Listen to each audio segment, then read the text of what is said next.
I gave my stepmother the best Mother's Day gift I could think of, and I stayed quiet while she unwrapped it, watching her face change when she realized what it really meant.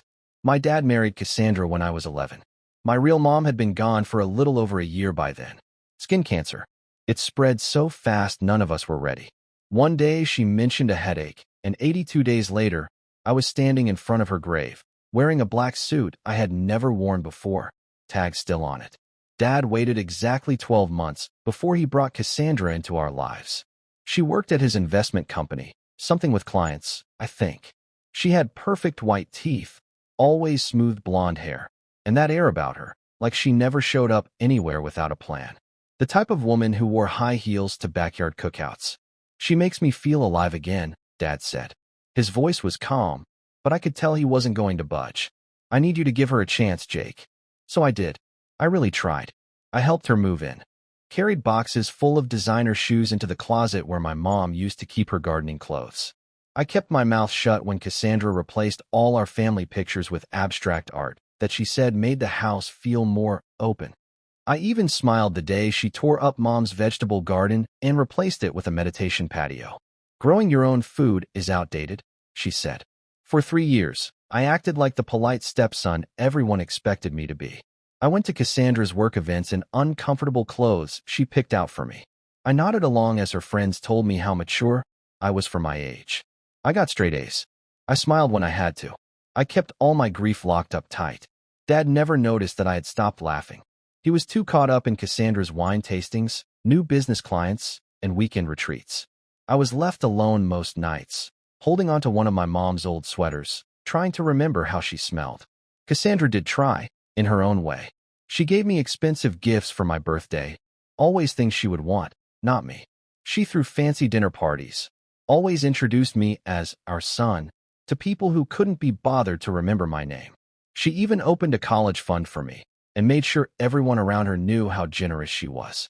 But when I got hit with my first real panic attack, the kind that comes from missing someone so much it physically hurts, it was our dog, not Cassandra, who comforted me.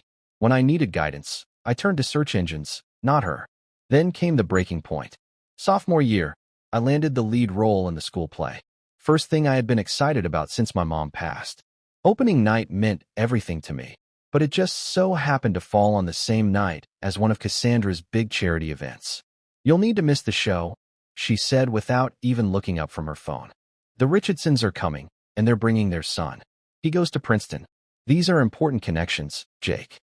Dad looked like he wanted to say something, but he didn't. Cassandra just placed her hand on his arm, and that was enough. It's just a high school play, he said.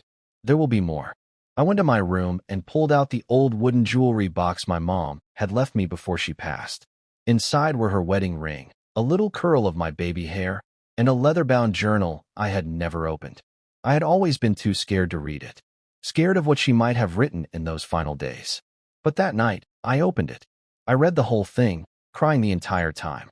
Most of the pages were what you'd expect, stories about me growing up, advice for the future, memories she wanted to hold on to.